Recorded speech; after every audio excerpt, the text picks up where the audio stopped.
Assalamualaikum warahmatullahi wabarakatuh. Alhamdulillah. Wassalatu wassalamu ala rasulillah, amma ba'd. Jamaah rahimakumullah. Tahun kelima Hijriah itu pernah terjadi peperangan antara umat Islam dengan orang-orang musyrikin. Ketika itu pasukan orang-orang musyrikin Mekah telah bersekutu dengan kabilah-kabilah Arab yang lainnya untuk membumi hanguskan kota Madinah. Perang apa itu namanya? Perang Khandaq, perang Ahzab, perang Parit. Pada waktu itu musim dingin sekali. Dengar suara apa itu? Lonceng.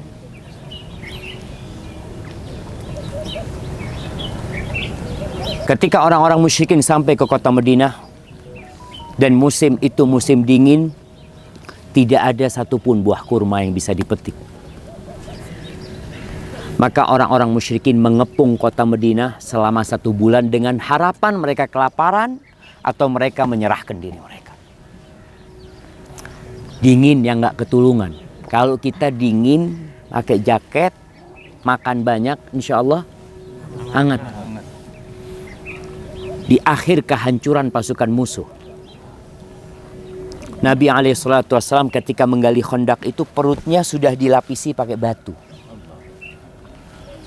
Kenapa dikasih batu?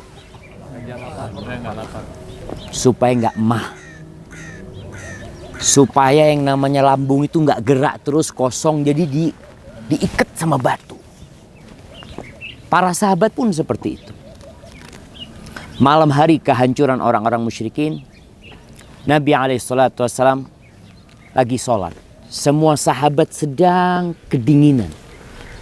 Beliau sholat lalu mengatakan SAW, "Man ya'tini bi khabaril qaum yakunu rafiqi fil jannah."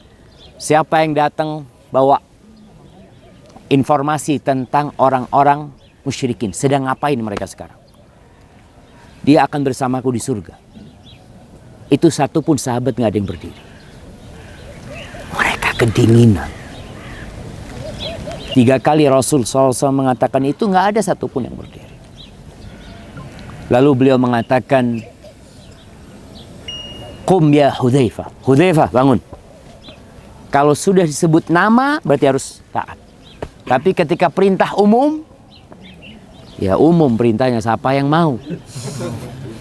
Karena mereka nggak ada berapa. Hudzaifah bangun, kata Hudzaifah, subhanallah. Ketika aku berdiri melaksanakan perintah Nabi SAW, seakan-akan aku baru keluar dari sauna. Hangat. Kenapa? Karena dia sedang melaksanakan perintah Allah dan Rasul. Hari ini kita kedinginan. Semoga Allah Azza wa Jalla memberikan balasan kepada kita. Amin. Atas duduk kita di atas batu. Kita nggak ikut perang menaklukkan Palestina pada waktu itu. Tapi kita bisa masuk dengan visa. Mungkin ada sedikit ketakutan. Ada sedikit kecemasan. Tapi setelah ada di dalam, ya sekali lagi pujian untuk Allah Azza wa Jalla. Cerita Masjidil Aqsa ini dari mana? Kapan Masjidil Aqsa didirikan? Pada zaman siapa? Nabi Adam. Ya. Ketika Rasulullah SAW ditanya, apa sih rumah tempat ibadah yang pertama kali diletakkan di muka bumi ini? Ka'bah. Inna awwala baitin wudi'a linnas lalladzi bi Bakkah. Bakkah itu nama lain untuk kota Mekah. Itu yang pertama. Kemudian yang kedua, Masjidil Aqsa. Kam kana bainahuma? Nabi SAW ditanya, berapa antara jarak peletakan Mekah, Ka'bah dan Masjidil Aqsa? Berapa tahun? 40 tahun. Kalau ada mungkin yang membaca bahwasanya yang membangun Masjidil Aqsa adalah Nabi Sulaiman. Yang dilakukan oleh Nabi Sulaiman kira-kira sama dengan yang dilakukan Nabi Ibrahim, yaitu meninggikan bangunannya. Sedangkan pondasinya sudah ada. Tapi kemudian Masjidil Aqsa dikuasain oleh orang-orang musyrikin. Jamaah kemarin lewat yang namanya lembah Jahanam. Iya, lewat enggak? Yang ada lembah di bawah yang hijau, yang dikatakan ini Wadi Jahanam. Kenapa disebut Wadi Jahanam?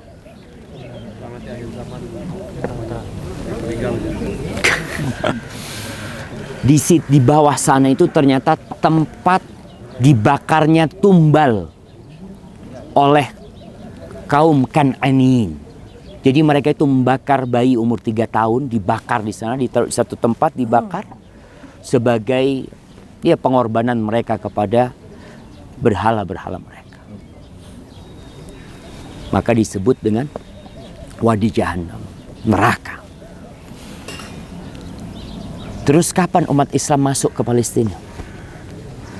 Tahun berapa? Jamaah, ini kedinginan, jadi nggak bisa mikir, Ustaz.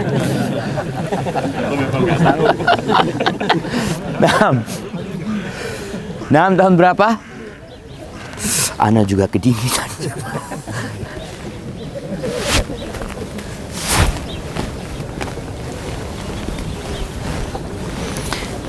Baik, tahun berapa?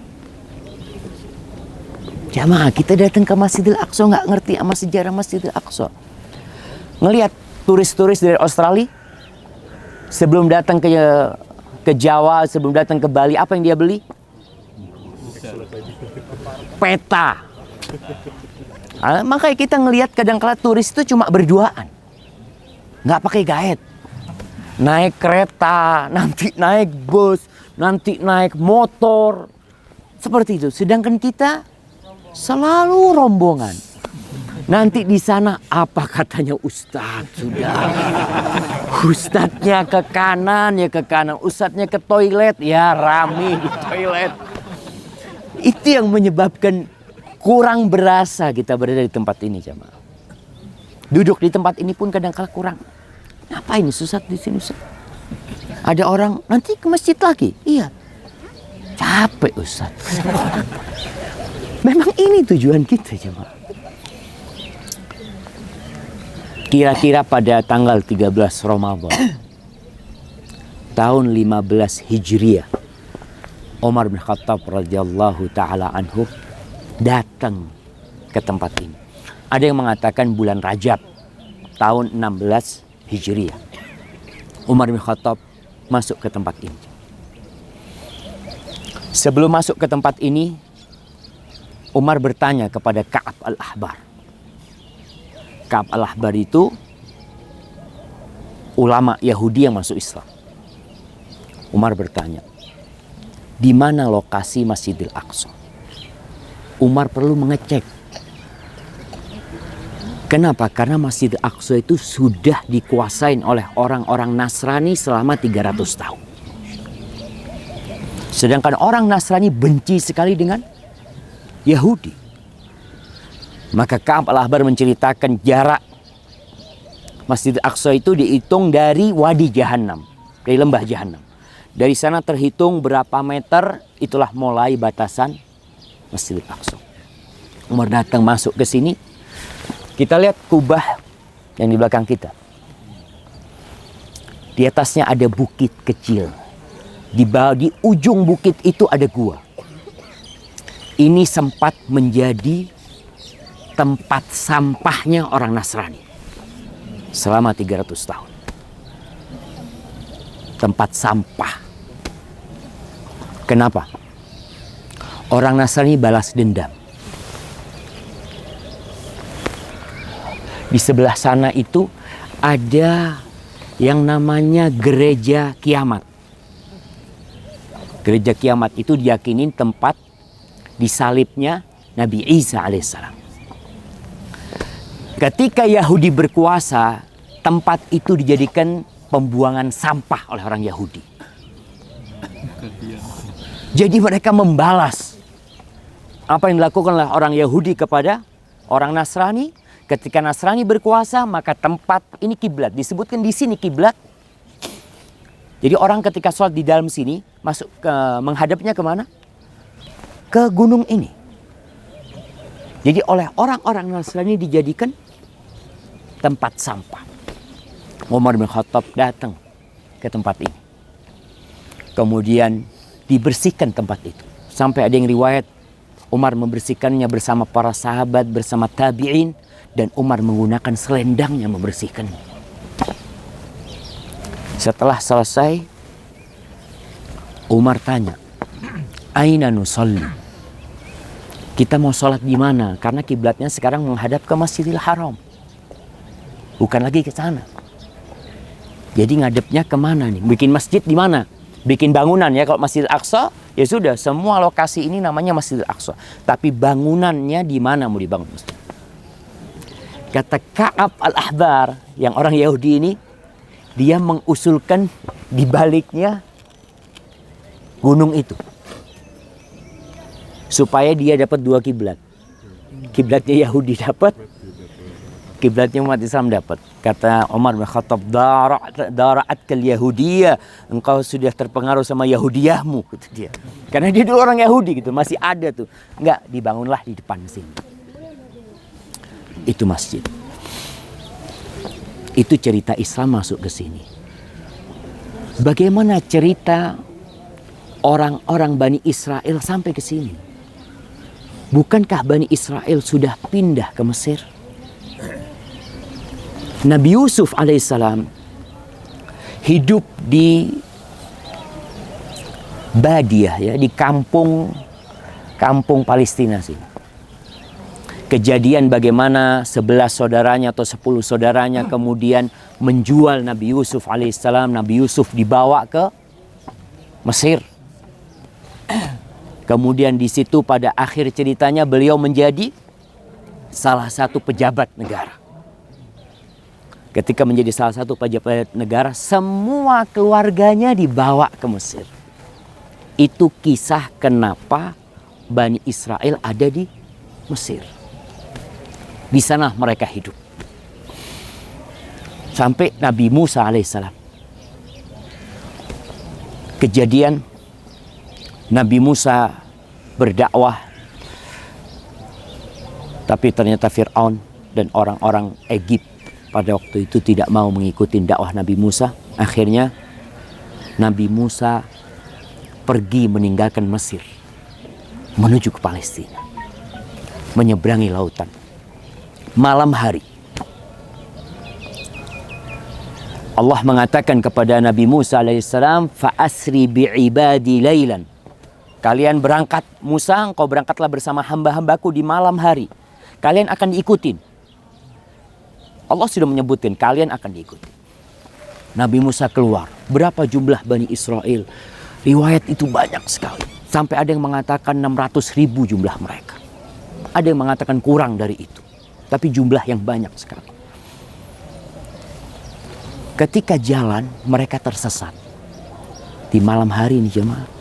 Nggak tahu jalan mau kemana. Nabi Musa bertanya, kita kok bisa tersesat? Kenapa? Sesepuh Bani Israel mengatakan, sesungguhnya Nabi Yusuf alaihissalam sebelum meninggal dunia, beliau itu membuat perjanjian sama kakek-kakek kita. Apa perjanjiannya? Bahwa kita tidak boleh meninggalkan Mesir kecuali membawa jasadnya Nabi Yusuf alaihissalam. Apa kata Nabi Musa alaihissalam? Waman yadri qabra Yusuf. Siapa yang tahu kuburannya Nabi Yusuf? Kata mereka nggak ada yang tahu. Di mana kuburan Nabi Yusuf? Nggak ada. Ada satu perempuan tua renta, dia tahu. Tapi dia nggak mau ngasih tahu. Kata Nabi Musa, panggil dia. Diutus orang dibawa. Nabi Musa alaihissalam mengatakan, dulini ala qabri Yusuf. Tunjukkan kepada aku di mana kuburan Nabi Yusuf. Kata perempuan tua ini ada syaratnya. Kalau engkau berikan syarat tersebut, aku tunjukin. Apa persyaratanmu? Ini perempuan sudah tua renta, kalau sekarang emak-emak udah tua, kepingin muda lagi, kulitnya dikasih lotion, suntik ini, suntik itu, kepingin muda. Ini perempuan sudah tua renta.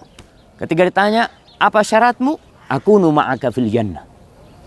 Aku bersamamu di surga. Baru aku kasih tahu. Subhanallah jemaah. Dia tidak melihat kepada dunia yang begitu luasnya. Dia melihat satu. Semua akan ditinggalkan. Aku ingin bersamamu di surga. Nabi Musa merasa permintaannya terlalu besar.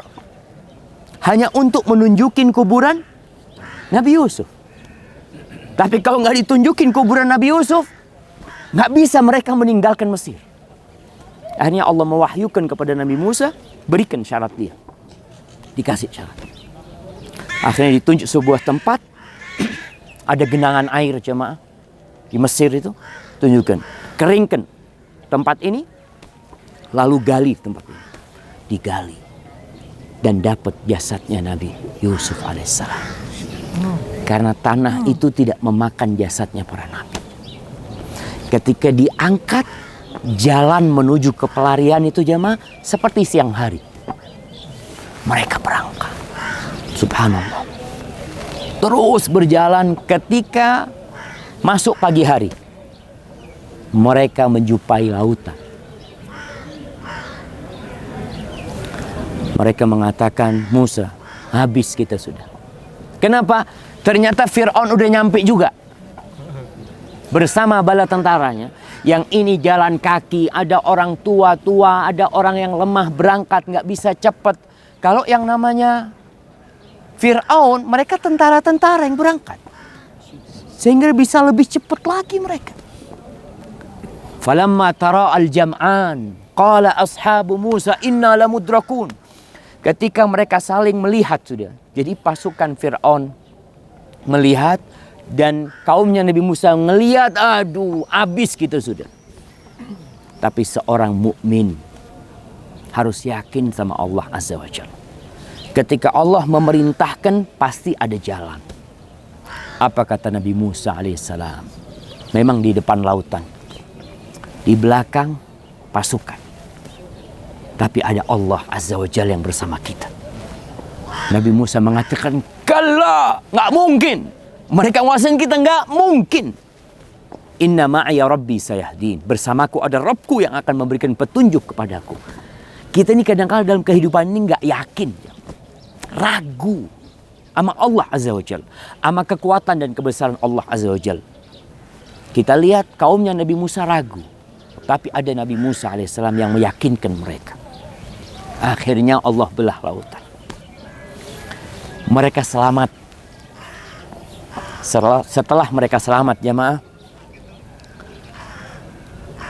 Allah memerintahkan kepada mereka, ada banyak cerita turunnya Taurat nanti, kemudian bagaimana Bani Israel menyembah patung-patung, ya, menyembah patung dari sapi, bentuk sapi.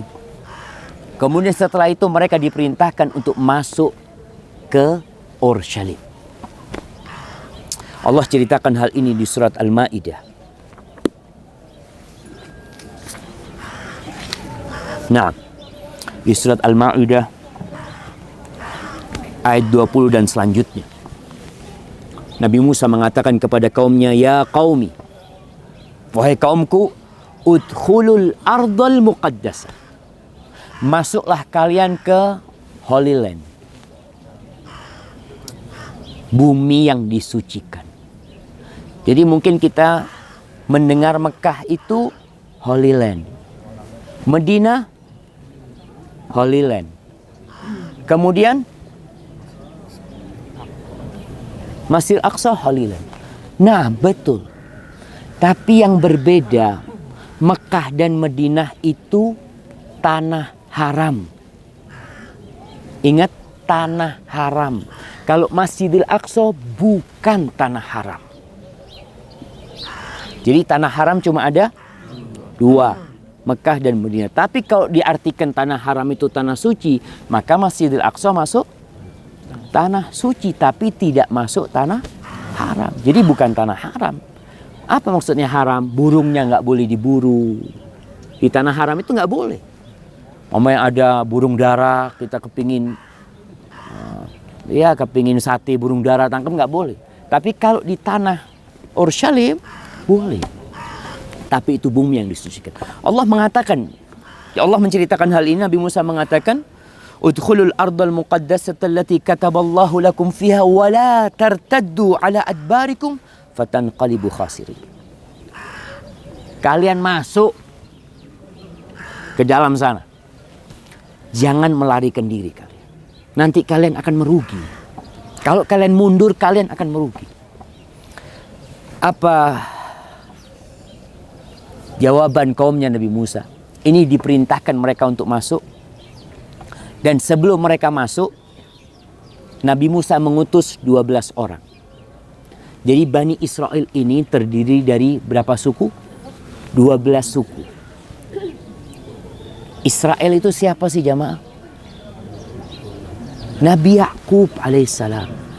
12 suku itu anaknya Nabi Yakub alaihissalam. Di antaranya Nabi Yusuf alaihissalam di sana. Ada Benyamin. Itu semua yang disebut Bani Israel. Kenapa orang Israel bangga dengan nama Israel? Mereka negaranya disebut Israel. Apa artinya Israel? Abdullah. Hambanya Allah. Artinya Israel itu Abdullah.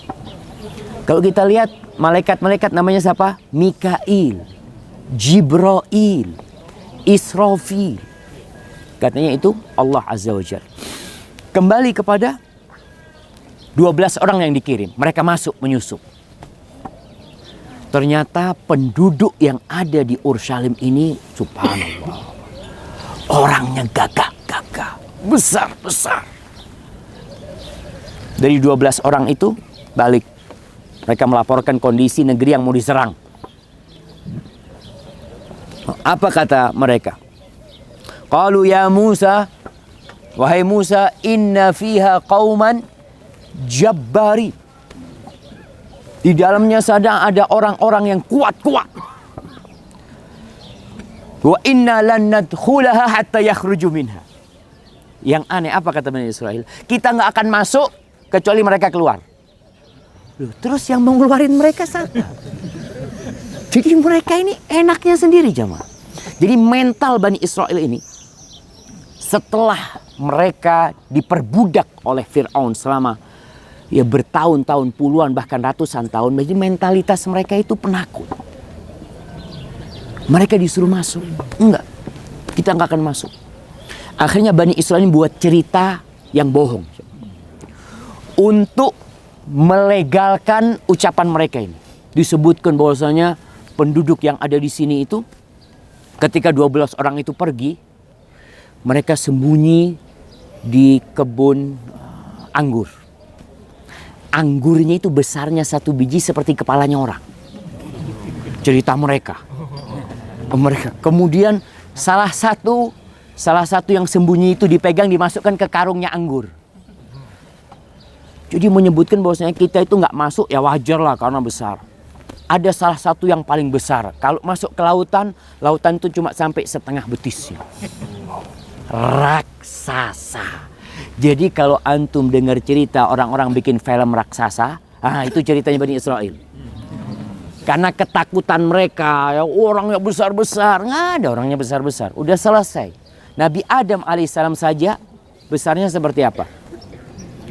Situna dhira'an, 60 hasta, itu Nabi Adam. Gimana ceritanya Kan'anin ini laut cuma setengah betisnya jemaah. Jadi mereka bikin cerita yang bohong. Itu. Untuk melegalkan kenapa mereka nggak masuk. Supaya anak keturunan mereka itu tidak nyalahkan kakek-kakek mereka. Mereka mengatakan, fa iya khuruju minha fa inna dakhilun. Kalau mereka keluar, kita masuk. Qala rajulani minal ladzina yakhafun an'amallahu alaihim. Di antara 12 orang itu ternyata ada 2 orang yang beriman, yang takut sama Allah. Salah satunya disebutkan Yusha bin Nun. Dia mengatakan dia Yusha bin Nun. Dia ini yang ikut sama Nabi Musa bersama untuk menyumpai Nabi Khadir. Kan Nabi Musa bersama pemudanya, itu disebutkan Yusha bin Nun. Dua orang ini mengatakan, kalian masuk. Kalian diperintahkan untuk masuk. Fa idza dakhaltum fa innakum ghalibun. Kalian masuk menang, selesai sudah. Itu janji Allah. Nggak perlu mikirkan, gimana jumlah mereka banyak. Subhanallah jemaah. Ini benar-benar berbeda dengan ucapan para sahabat Nabi ketika perang Badar. Kita tahu 300 belasan orang itu keluar dari kota Madinah bukan untuk berperang. Untuk apa? Untuk menghadang kafilah dagang. Tapi ternyata kafilah dagangnya selamat, yang dijumpain mereka 1000 pasukan dari orang-orang Quraisy.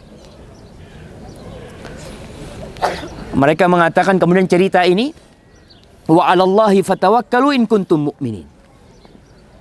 Dan bertawakallah kepada Allah kalau kalian beriman. Kalau kalian beriman, tawakal sudah, masuk sudah.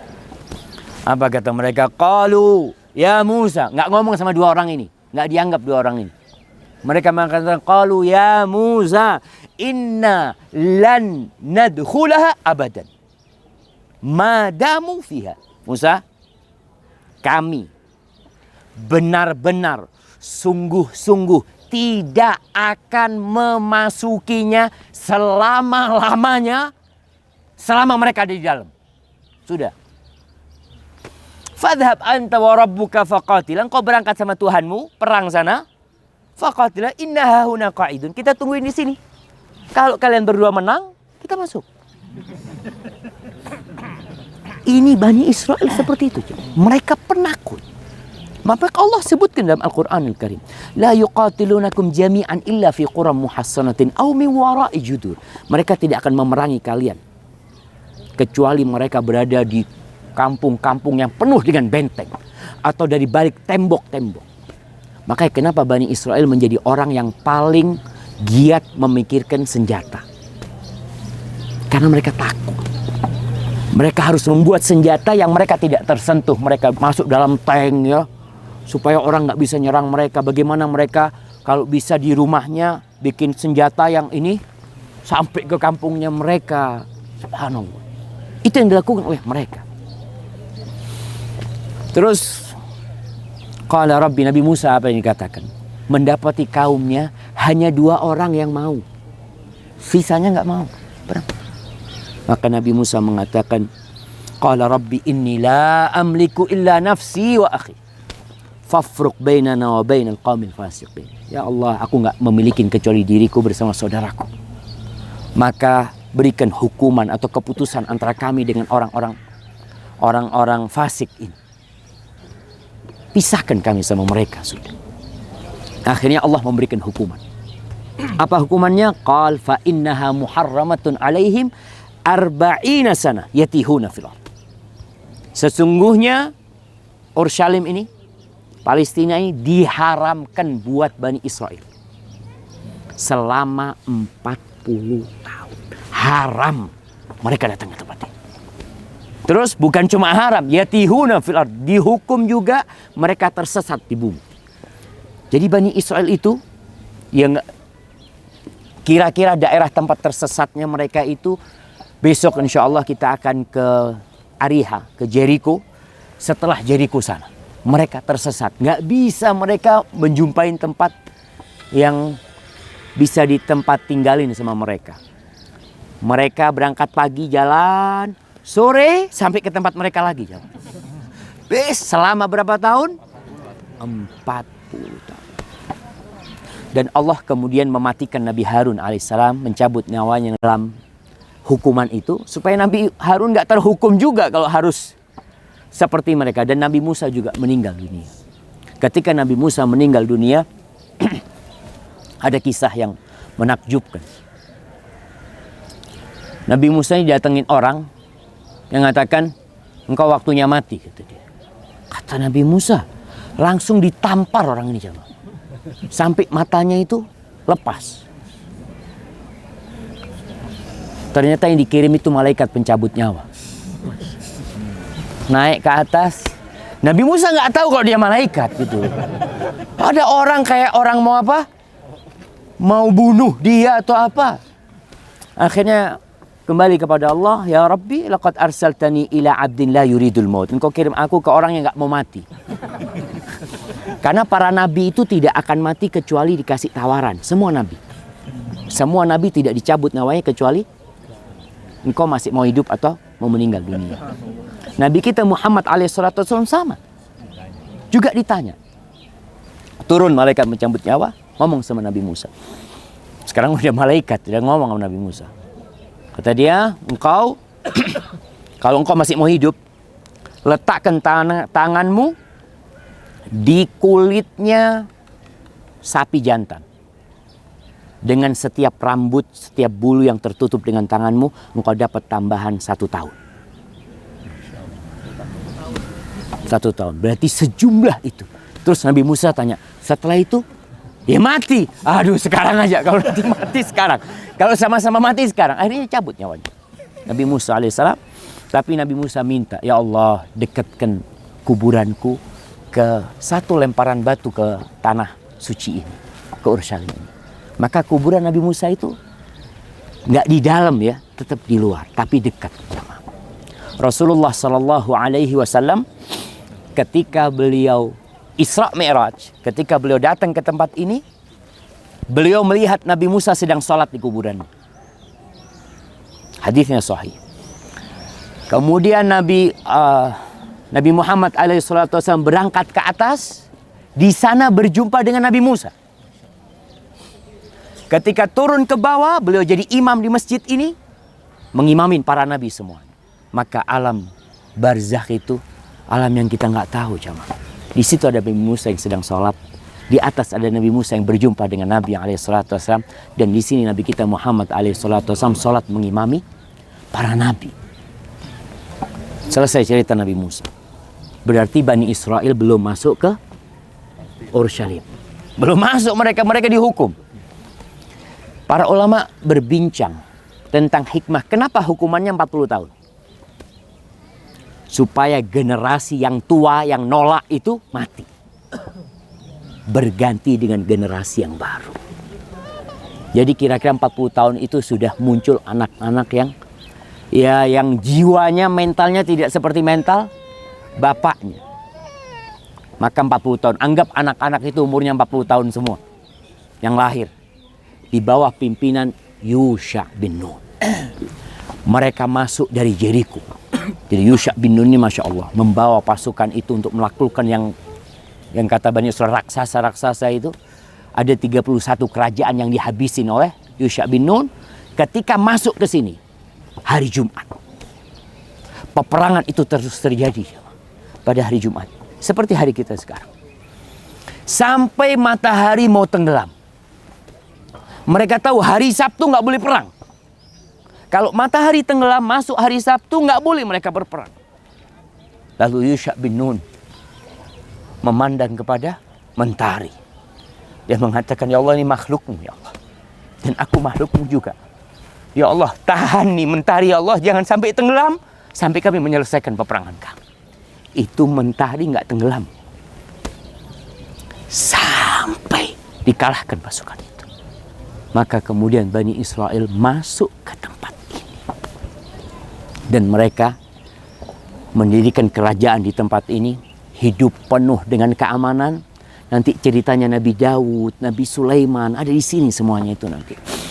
Tapi kemudian hilang kekuasaan mereka dari tempat ini. Karena dosa-dosa mereka. Insya Allah besok kita akan ceritakan bagaimana ceritanya Bani Israel bisa hilang dari Masjidil Aqsa. Umar bin Khattab ketika masuk ke Masjidil Aqsa, salat subuh beliau di sini. Salat subuh beliau membaca surat Sad. Di situ ada ayat sajdah. Beliau sujud. Kemudian di rakaat kedua beliau membaca surat Al-Isra. Cerita Isra Mi'raj dan cerita hancurnya Bani Israel. Besok insya Allah kita akan lanjutkan hal itu. Karena udah kedinginan, udah lapar. Insya Allah jamaah, jangan lupa untuk sholat duha atau sholat syuruk. Nah harus masuk ke masjid. Salat di sini boleh karena ini masuk Masjidil Aqsa semua jamaah. Hada sallallahu ala nabiyina Muhammad wa ala alihi wasahbihi wasallam. Wassalamualaikum warahmatullahi wabarakatuh.